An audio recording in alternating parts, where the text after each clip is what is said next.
Koffi Kouakou, my man. How you doing, Koffi? You doing okay today?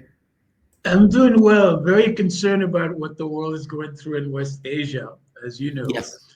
we're keeping a close eye on it as much as we can, and trying to figure out. I was just saying that these are dangerous and trying times, and That is an understatement, with Koffi. with with really reckless leadership, especially in the United States, Israel, and their allies, and we have to be very careful. Kofi, let me give you an intro first, just so people know who you are. Everybody knows who you are, but still. Kofi Kouakou, he's an African analyst, a senior research fellow at the Center for African China Studies at the University of Johannesburg. Kofi, I want to back up what you're saying. As I've told my audience, we are at the precipice of disaster, and Yeah. this maelstrom, this unprovoked attack, this intrusion by the United States. And let's be very honest, as I keep telling my audience, Israel is nothing without the US. Israel is not doing as a rogue actor. They're doing this because the goal has been to overthrow the Iranian government, to reshape the Middle East with American power, going back for 20 years or more. This goes back to Wesley Clark. And you can look at it just in the fake negotiations that were taking place with Trump. Um, they have awoken a bear, though, in Iran. And it seems that they thought that because they could, starve, kill, create their concentration camps, that they could do it with impunity. They could take down, help take down Syria. That they were like, we've taken down all of these countries with the help of the U.S. What is it? Afghanistan, Iraq, Syria, Libya, Sudan is a basket case as we speak. Iran is the last man standing. And they thought to themselves, this is our time. Yeah. And Iran, standing up for civilization, has been able to push back the beast in many respects to the point where the U.S. felt it needed to get directly involved in the conflict. So, look, I agree with you. This is very dangerous. They don't know what Russia and China are going to do in real terms. They don't Yeah. know if another country is going to give Iran a nuclear bomb, or hell, give the Houthis, the Ansar Allah, a nuclear bomb. They have no Mhm. idea how this breaks down. There is an amount of hubris and mendacity and honestly just racism coming out of the administration in the U.S. and out of that fascist government in Israel, that it's not looking at this through a clear lens. I keep saying racist people don't see the world clearly. So I agree with you. If you're responding to me pointing out these videos, before I go to my videos, I do make it very clear that there's this is going to be horrendous before it becomes unclear. And there is a certain amount of satisfaction out of watching a government that has murdered, maimed, massacred, starved Yes. for two Yes. years, and to Mhm. watch them getting taken apart, where Tel Aviv gets hit, where their power systems get taken out, where Haifa gets destroyed. And it happens day after day after day with an ever growing inability to do anything about it. They're satisfying to me. That may call me a horrible person. That is a satisfying thing to watch. Um, but it's not to be taken lightly. So I take your point. I do take your point. I'm curious how South Africa sees this. I mean, if you're a member of BRICS, which is South Africa is one of the founding members of BRICS, and you're sitting back, you're seeing that some of the major countries in BRICS under attack, and they're under attack by an empire that does not want this notion of multipolarity to come into fruition. And so they try with Ukraine as a battering ram to go after the Russians. They are trying to pivot to China for God knows how long, using Taiwan as a way of doing that. And they're going after Iran, which is a fulcrum between Russia and China that is directly related to the security of both of those countries. Meaning they're trying to destroy any notion of multipolarity before it ever comes into fruition. What are your thoughts? I mean, what is South Africa thinking as it watches this? Yeah. Look, thanks for having me again, and greetings to you and your audience. As I said again, these are really dangerous times, and I really don't have good news for the end point of this. And it seems we're sort of hurtling into some kind of abyss where there will be a war. And those who started this war are going to have to pay a huge price. They will be dismantled. Their nations will take a second or third rank in the world coming up. And I think what's really happening now, before I get to South Africa, is that this conflict is now alienating the global South, and the global South now have to come out and figure out, what do we do together? Of course, they have different views, but they also have convergent views as well. But what is clear underneath all this rubbles, and then the fear and the trauma and all the horrible things we see, is obviously the emergence of a new geopolitical world, which is going to be also characterized by a new geopolitical coalition, especially that's crystallizing very slowly, not fast enough, in the global South. And South Africa is part of it.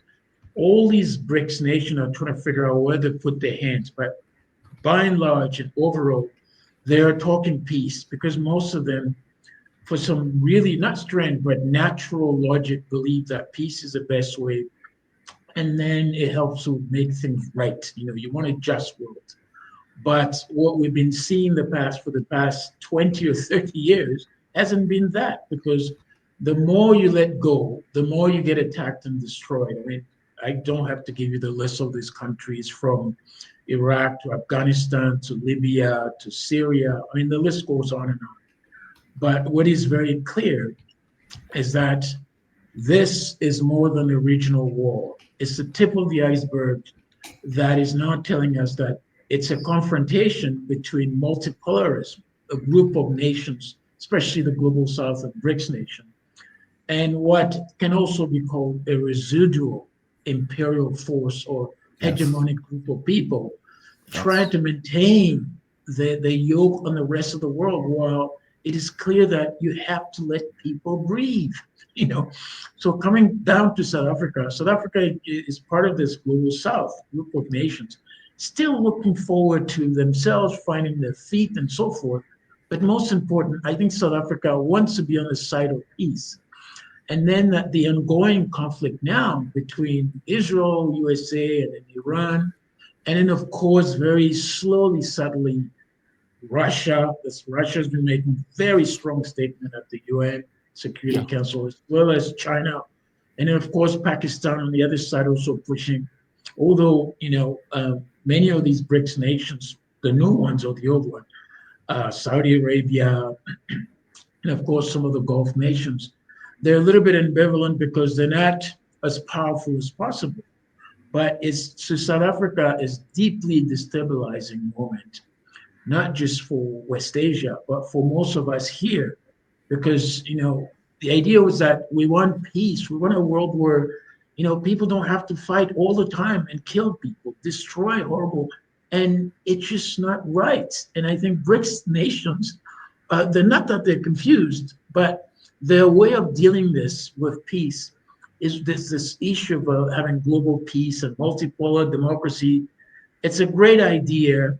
It's a noble idea, as we say it usually, but it's not getting them there. And one of the things that you might probably like this, I used to watch many years back a small series of cartoons called Samurai Jack. Yes. And and there was this episode where Samurai Jack, I forget the title of the episode, but Samurai Jack was just roaming somewhere and he bumped into a whole group of a small nation. And they were just struggling. And he asked them, why can't you defend yourself? And they said to him, we are peaceful people. And they realized very quickly that peace itself was not going to solve anything. So you have to prepare and you have to defend yourself. And so in clear, South Africa is probably BRICS nations going to have to do that very quickly and say, okay, let's take it back to all those aggressors, the United States and Israel and their allies were saying, peace through strength. Let's take it back to them and then strengthen our resolve so that there will be sort of some kind of deterrent before they kill all of us. And it's very clear. And South Africa's position is quite clear. It's saying we want peace and diplomacy, but South Africa is not as strong as countries like Russia or China or perhaps Pakistan and even other sort of outliers like North Korea. But the message is clear. As much as we want peace, we need to move forward a defensive structure globally that stops these nations that are invaders, destroyers, to really recklessly, create chaos in the world. And I think this is South Africa's position. And South Africa has also got another element, which is a moral ground. And after having taken Israel to the ICJ on genocide charges, Israel also looking at finding peace. But peace is not enough at this stage because they keep, telling the United Security Council, we condemn this, we condemn that, but nothing happens. So the question is, what to do? I think peace is taken at the barrel of a gun. Yeah, look, man, that sounds dark, but yeah. I'm beginning to realize how naive I was. I know that sounds horrible, but like you look at guys like Malcolm X, you look at these guys, and when you're a child, you don't quite get how they got to where they are, like why their mindset was their mindset. It's this. It's like it brings you to that mindset that, okay, these people are sociopaths and monsters, and we need to defend ourselves. And regardless of BRICS idea of the world and saying we want economic cooperation and everything else, the problem is that needs to be defended. I mean, even on Star Trek, all of these, space communists with love and light, and even they had this thing built into themselves as Section 31. And when you talk to Section 31, they talk about the rest of them like they're children. It's like, look, all of those ideas are nice. Those ideas need to be defended. And I think that's kind of what we're seeing in real terms. You have countries that are paying terrorists, backing terrorists, trying to knock over governments. I mean, look at what they were doing to Burkina Faso, where, Ibrahim Traore goes to Moscow, and before he even gets back, the country is attacked by a band of terrorists. And I know that we've had this conversation. There's no belief that they're functioning on their own. There's no belief in that.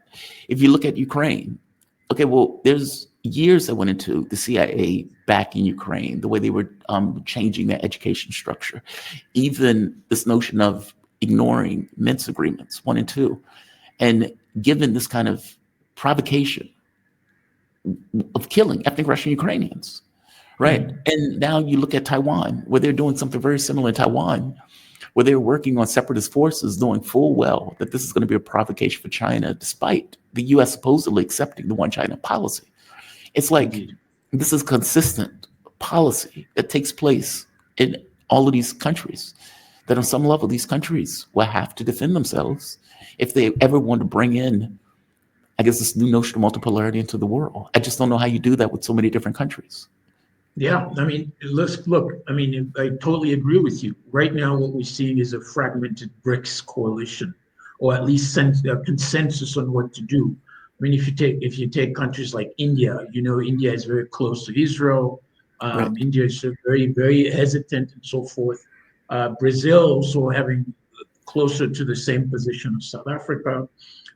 Russia and China a little bit stronger because they have powerful, arms and defense system. They can defend themselves. Right. But now there's a shared distaste for Western unilateralism and hegemonic attacks on countries.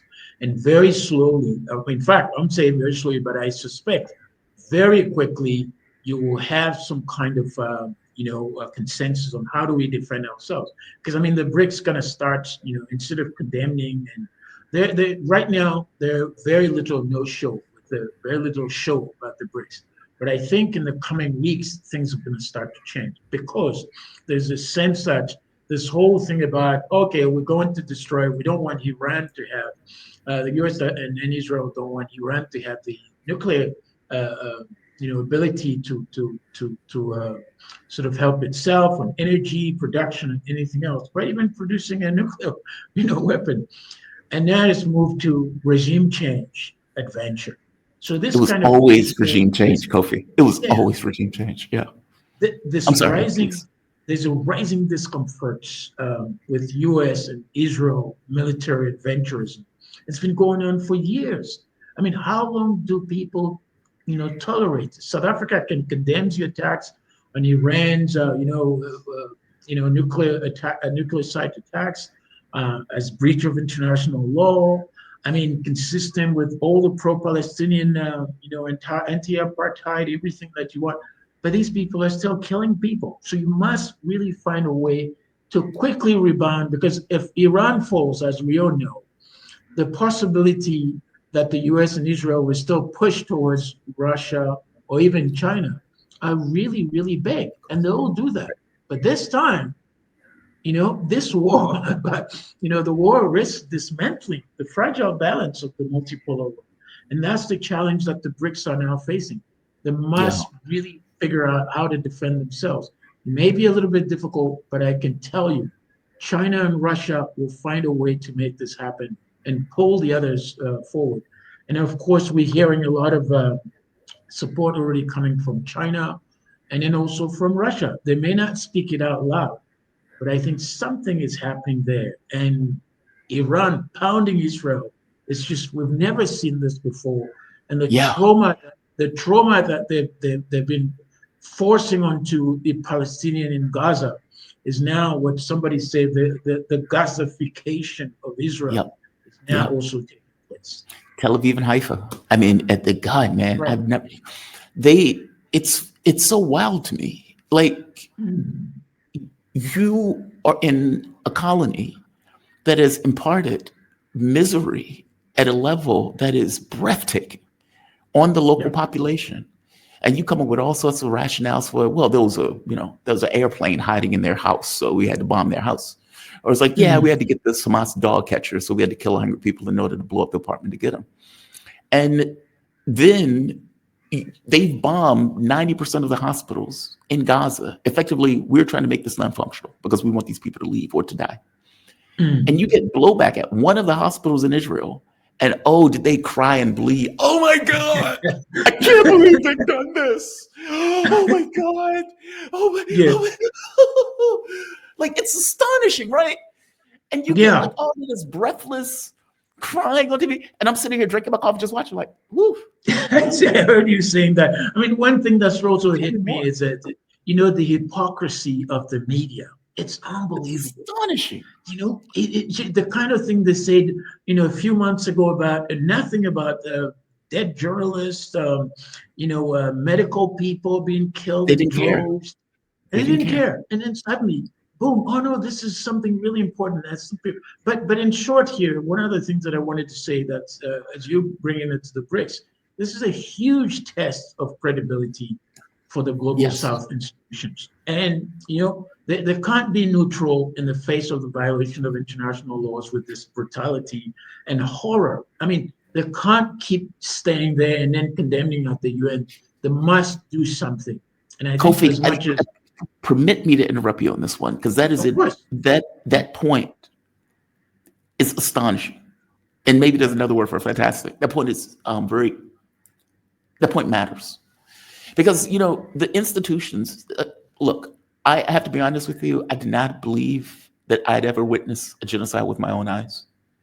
And not like hidden in various parts of Poland or whatever, but social media every day where you're just watching it. Like I can't even play videos. I can play videos of kids being decapitated.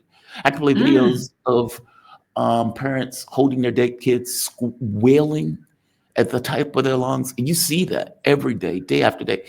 I've shown videos on this channel where people are trying to get food and Israeli soldiers with machine guns are just gunning them down like the Nazis were doing to the Jews. Like, the stuff is astonishing. Yes. The reason I didn't think I would ever see that is because you would think that you had had institutions, the Hague, the ICC, the UN as a general body, UN Security Council, all of these institutions that were there, they were supposed to be somewhat relatively impartial to go after and prevent stuff like that. All of those things were found to be ridiculous, ludicrous. They were just there to preserve Western power. And the moment that it became the thing that the West was the culprit, they didn't have any time for it. They didn't have any time for it.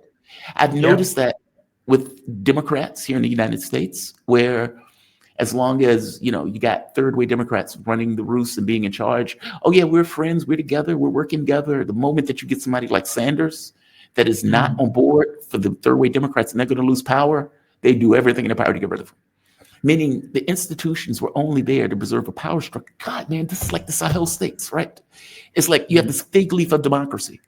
And the fig leaf of democracy is there in order to preserve the power structure that is already in place and to keep it the way it is, not to allow honesty, change, what's the best interest of the public, which means, just like the South says, you had to destroy that in order to get to something else. And I think what the global South is stuck with is we've gotten so accustomed to these institutions as being our means of making change and dealing with things around the world, that what happens when the Western world, when it becomes clear that those structures were only there to preserve the power of the West. They're obsolete.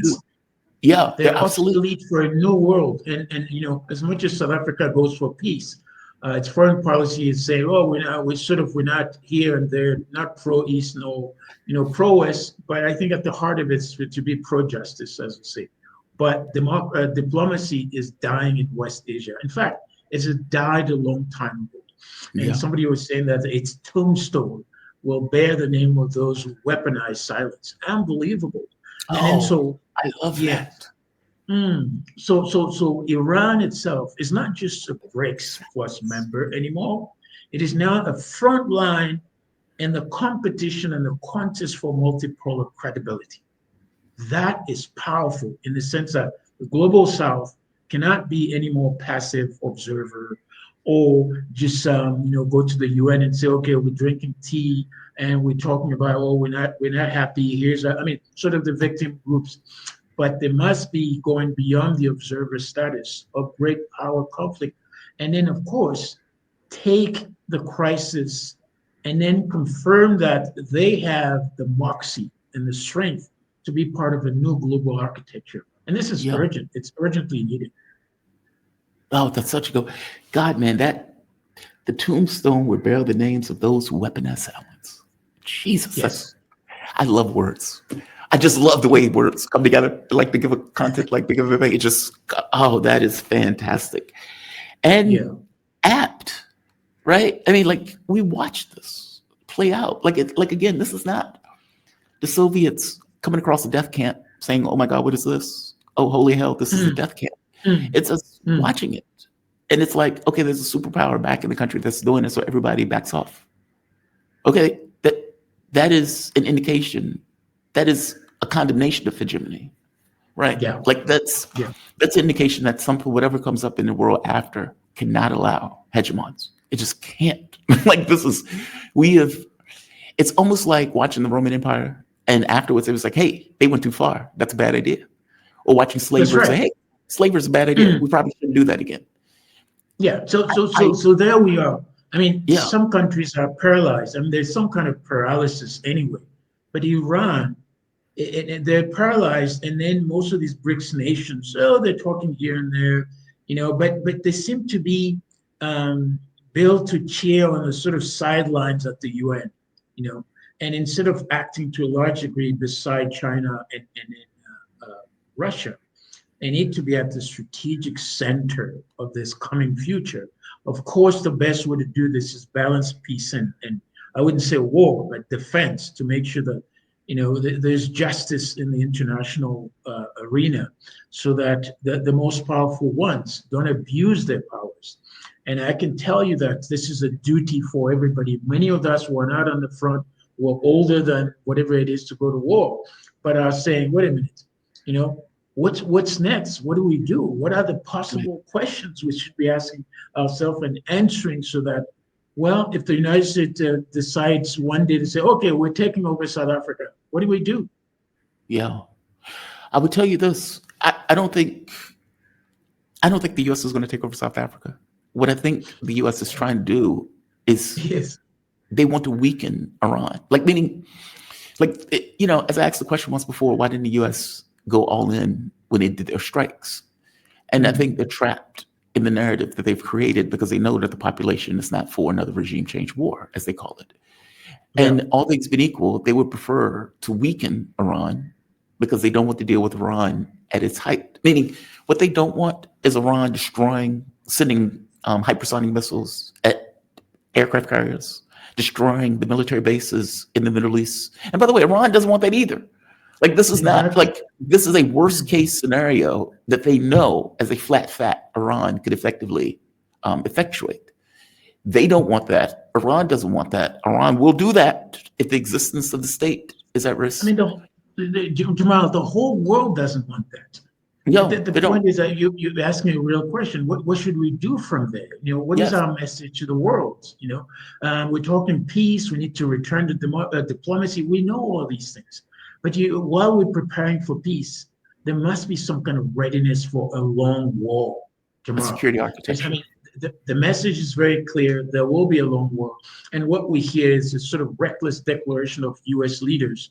Oh, well, we need to prepare for China. We need to do this and that. We need to encircle Russia. We need to split Russia and China. I mean, for goodness sake, you have now an idea of America first. Why don't you fix home? There's so many other challenges at home. Veterans are going back home. The rate of veteran suicide in the United States is probably 10 to 15-fold. They're dying, killing themselves. And the poverty level is also big. Close to 40 million of people are struggling to feed themselves or finding a place to get that sense of quote-unquote American dream. And then suddenly a president who sold himself as a peace president comes around, flips the charts, and becomes a warmonger. I know. And the confusion in the U.S. is extraordinary.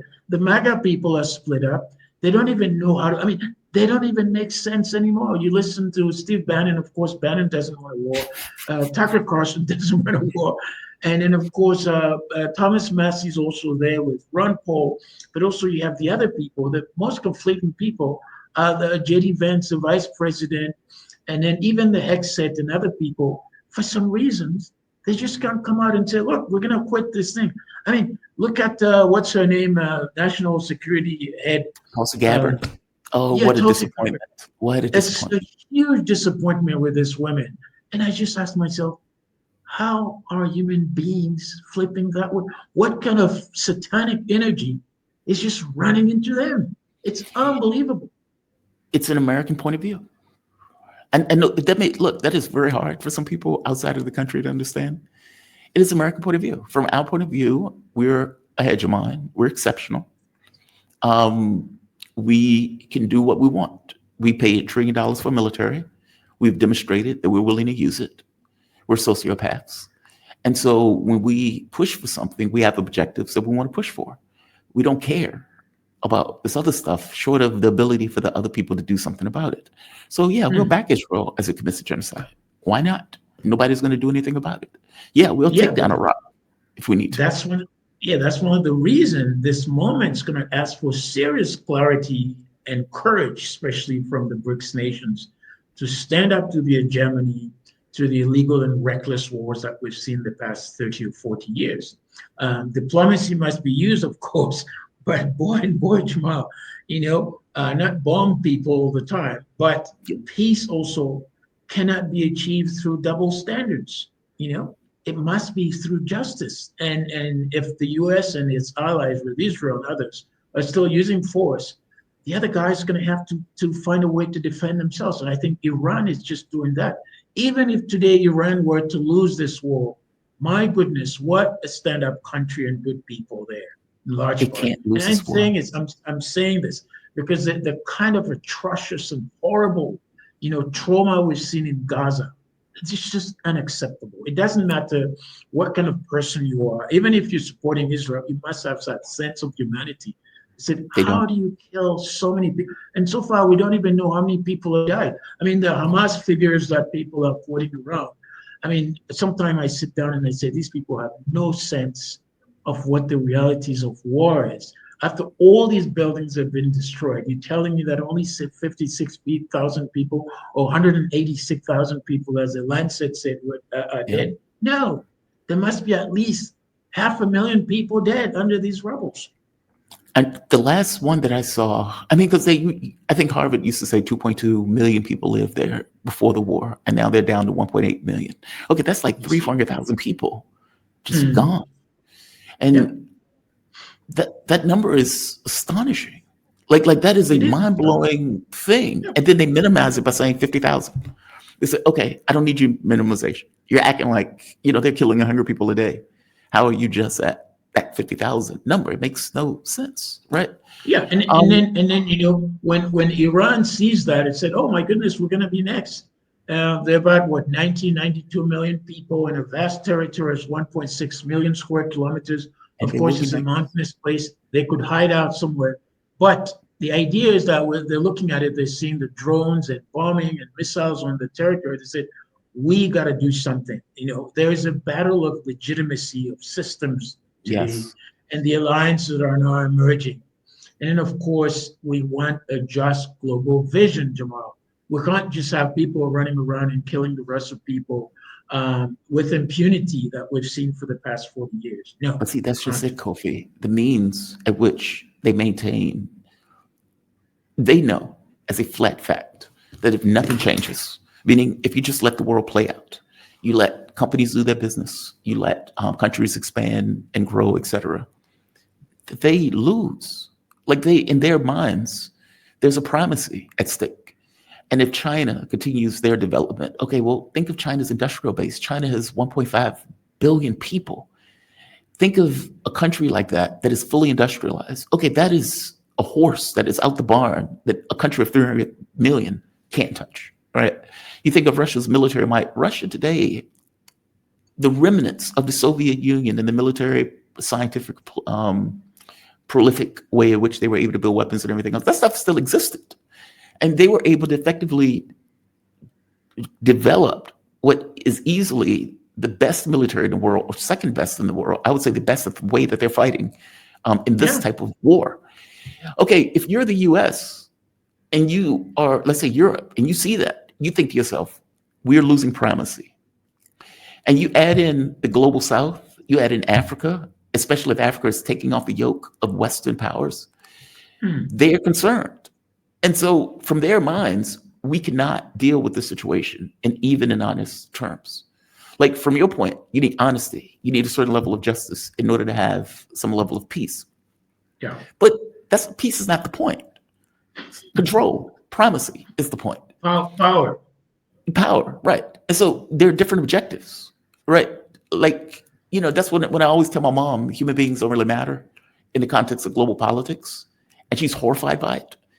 And I try to point out to her, if your objective is primacy, people can have whatever objective they want, right? There's no God above that forces you to have any particular objective.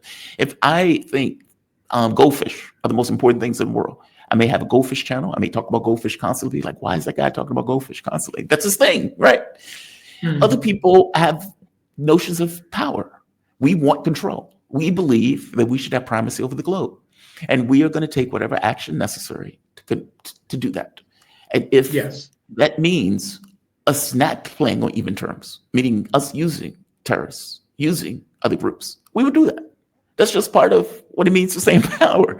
Like, it's grotesque when you think Yeah, about I it. mean, yeah, but remember, these are, as I said again, dangerous times because so far we're not quite sure what Russia and China are sitting on. What do you mean? They've been, Explain yeah. that. Let me tease it out a bit. These two countries have been building arms, all kinds of weird things Oh, I see. happening. Yeah. Every week there's some kind of thing that pops up in China about, they've managed to have, putting energy, eternal energy. I mean, all these things coming up, even weapons that we haven't seen before. The Rechnik. That they're hiding. Yeah, that Yeah. they're hiding out. Russia, the same thing. I mean, you've heard about the Russian, missile on Ukraine. So they are up to something. These two countries, and I can tell you.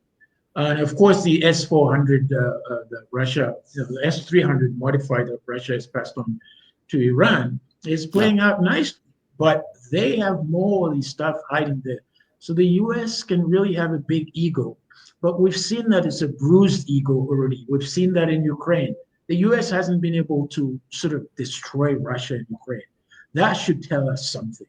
It's not just the U.S., but all these European countries, and including Israel as well, with the United States, are still struggling to defeat Russia and Ukraine. how in the world are they going to do that now with, Iran? That's a vast country and mountainous places where things can be hidden at, maybe 500 meters down the ground, or maybe 3 or 4. It's possible. Yeah. And we've got a lot of surprises out. But one of the key things, if I wanted to summarize your question about the BRICS, is to say, let this moment, this BRICS moment, choose relevance, as we say, over rhetoric, as well as peace over paralysis, but to be more relevant in saying action over applauses, because they can't just keep condemning the US and Israel over and over and over. They must really stand up to these two nations and their allies. It seems real quick, before you leave, Koffi, how should they do that, though? I mean, they've got to support Iran. They've got to support Iran. That's the only thing they got, and they need to make it in the open. As Russian president has been saying the past 2 days, he said, we're going to abide by a defense partnership with Iran. China is also making the same noise. And they know that if Iran fails or falls, they are next. So if they don't do anything now, I mean, it's quite a simple logic. They're going to go after them. And so they will. That's one of the reasons I'm saying this is a long war coming up. And the US might get a bloody nose, given what we already know. I mean, it's unbelievable that a country that's supposed to be the most powerful nation cannot even supply enough weapons to its ally Israel to defend itself. I mean, they gave it all to Ukraine. Yeah. They spent 3 years giving it to Ukraine. In terms of conventional war, the US is weak, same as the allies. Perhaps the only thing they've got sitting on is the atomic bombs and nuclear bombs they have sitting on. That's the only option they have. But if they use that, that will be even worse for everybody else, because the other two or three or four nations, including Russia, China, Pakistan, has already said that they will launch onto Israel. Israel does use it. And then, of course, North Korea is sort of the outlier, but North Korea is itching for action. They are very enthusiastic. Yeah. Very enthusiastic, right? Yeah, they just can't wait. I mean, remember, the legacy trauma they've gone through with the United States in the 1948 all the way to 1953 or whatever it is, they're still sitting on it. I mean, Kim Jong-un's father and grandfather have gone through this mess. Even China as well. China really went through tough time with the United States. So they can't wait to give a solid lesson to the United States. It's not about destroying other countries, but making sure that there's peace around the world. And boy, oh boy, all of us can't wait. We may not see it in our lifetime, but they have at least some kind of peace for 50 years or half a century, or even a generation, so that nobody goes around bombing people, but get people to talk to each other, live a decent life. Of course, this looks like a dream, but realistically, I don't think it looks like a dream. Please, I'm sorry. Yes. Mm-hmm. Yeah, I'm saying realistically, we need to also dream about that kind of peaceful environment, but also we need to strengthen our back so that we avoid these kind of reckless leadership around the world to destroy everybody else that's not as powerful as they are. I know people who've been watching this channel are like, Jamal has turned into a hard ass. As opposed to this kind of Star Trek as 11 light stuff. It's like even the suits get darker, right? It's not that. Look, I think human beings are environmental beings. Like they change and adjust according to the environment. Yeah, I agree with you. I don't think that's off the table as a thing that can happen. I just don't think it can happen under this model. Kind of like what you're saying. Like you can have that world where you have a peaceful generation, but you can't do it with this level of dishonesty, this level of hypocrisy. You just can't. How can I accept, like, you go and sit with someone, you claim that you're in negotiations, and your client sneak attacks them, and everybody and their mama knows you're working with your client. Okay, what am I supposed to do with that, right? How can I ever have peace? How can I even have talks with somebody under that model? Same thing with you can't trust them. You can't trust them anymore. Trust them. Yeah, like how does that work? You need a basic level of trust, even if you have to build it. to come to any resolution on anything. I have to, at the very least, believe that you will stick with whatever you're talking about. Otherwise, we're going to continuously end up in war. I don't think it's beyond the pale. I just don't think you can do it with a hegemon. I don't know how that works. Like, the Well, moment that one listen, I country mean, says it's exceptional, if everything if else is we off. take if we take clues from history, I mean, let's say modern history, either 19th century or 20th century, most of these, Napoleon or Hitler or any other sort of warmonger, they know where they are now. Right. Something had to happen to them. And I have this sense, I mean, I'm not a prophet, no a Sangoma, as we call them in South Africa, but something is about to happen to the United States. I think one of the things that hasn't happened is that there hasn't been any war, bloody war, since I think it was at 70s uh, Vietnam. Yeah. 70, in the US, the Civil War. So Oh, Civil. people don't have this sense of dreadful or bloody space in the US. So unless it happens on that territory, people won't think about changing their leadership. Because in fact, their leadership is now taking them into the abyss, as I said. And they're just discussing among themselves, saying, we must stop this kind of reckless leadership. And if it's not stopped, a good size of people will die in the United States. It's going to happen. But see, I mean, Kofi, it's not just leadership, because there Mm. isn't another choice. It's not like Kamala Harris is different. Like, it's not like it's a political structure. But there is what I'm no. saying is, exactly, but to change that system so that it produces better leadership that understand the role of what they're there for, not to go around and kill people around the world. I mean, think about, just replace the United States by another country X that will do that to the United States. Would Americans accept that? No, not under our you. current model of thought. No. Yeah. I mean, but the model of thought is the issue. It vomits up these people. Like I give you a perfect example, and I'll let you go after this. The argument and the conversation that's taking place in the United States is not about, hey, why does Israel get to have nukes? Hey, why are we going into somebody else's country? Iran is a sovereign country. What the hell are we doing? The argument is, yeah, but do they really have nukes?